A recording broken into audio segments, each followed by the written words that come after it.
एक बार भगवान शंकर तथा पार्वती जी नारद जी के साथ भ्रमण पर निकले। चलते चलते वे चैत्र शुक्ल तृतीया के दिन एक गांव में पहुंच गए। उनके आगमन का समाचार सुनकर गांव की श्रेष्ठ कुलीन स्त्रियां उनके स्वागत के लिए स्वादिष्ट भोजन बनाने लगी। भोजन बनाते बनाते उन्हें काफी विलंब हो गया, किंतु साधारण कुल की स्त्रियां श्रेष्ठ कुल के स्त्रियों से पहले ही थालियों में हल्दी तथा अक्षत लेकर पूजन हेतु वहां पहुंच गईं। पार्वती जी ने उनके पूजा भाव को स्वीकार करके सारा सुहाग रस उन पर छिड़क दिया और वे अटल सुहाग प्राप्ति का वरदान पाकर घर को लौटी। तत्पश्चात उच्च कुल की स्त्रियां अनेक प्रकार के पकवान लेकर गौरी जी और शंकर जी की पूजा करने पहुंची। उन्हें देखकर भगवान शंकर ने पार्वती जी से कहा, तुमने सारा सुहाग रस तो साधारण कुल के स्त्रियों को ही दे दिया है, अब इन्हें क्या दोगी? इस पर पार्वती जी ने उत्तर दिया, प्राणनाथ, आप इसकी चिंता मत कीजिए। उन स्त्रियों को मैंने केवल ऊपरी पदार्थों से बना रस दिया है, परंतु मैंने इन उच्च कुल के स्त्रियों को अपनी उंगली चीरकर अपने रक्त का सुहाग रस दूंगी। यह सुहाग रस जिसके भाग्य में पड़ेगा वह मुझ जैसा सौभाग्यशाली हो जाएगा।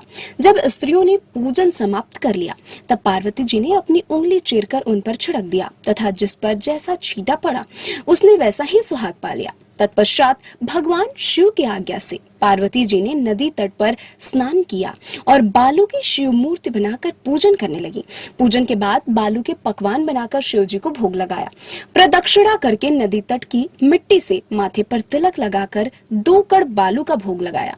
इतना सब करते करते पार्वती को काफी समय लग गया। काफी देर बाद जब वे लौटकर आईं तो महादेव जी ने उनसे देर से आने का कारण पूछा।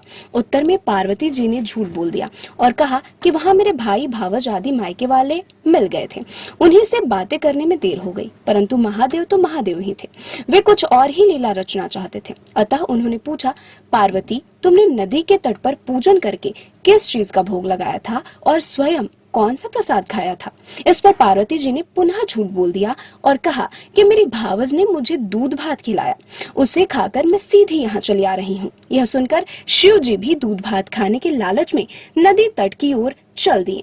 पार्वती जी दुविधा में पड़ गईं। तब उन्होंने मौन भाव से भगवान भोले शंकर का ही ध्यान किया और प्रार्थना किया कि हे भगवान, यदि मैं आपकी अनन्य दासी हूँ तो आप इस समय मेरी लाज रखिए। यह प्रार्थना करती हुई पार्वती जी भगवान शिव के पीछे पीछे चलती रहीं। उन्हें दूर नदी के तट पर माया का महल दिखाई दिया। उस महल के भीतर पहुंचकर वे देखती हैं कि वहां शिव जी के साले तथा सलहद सपरिवार उपस्थित हैं। उन्होंने गौरी तथा शंकर का भावभीना स्वागत किया। वे 2 दिनों तक वहां रहे।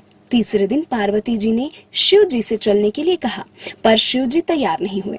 वे अभी और रुकना चाहते थे। तब पार्वती जी रूठ कर अकेली ही चल दी। ऐसी हालत में भगवान शिव जी को पार्वती के साथ चलना ही पड़ा। नारद जी भी साथ साथ चल दिए। चलते चलते वे बहुत दूर निकल आए।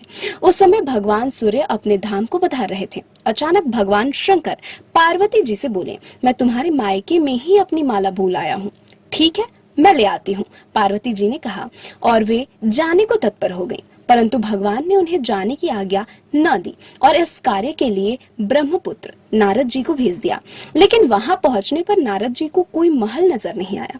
वहां तो दूर दूर तक जंगल ही जंगल दिखाई दे रहा था, जिसमें हिंसक पशु विचर रहे थे।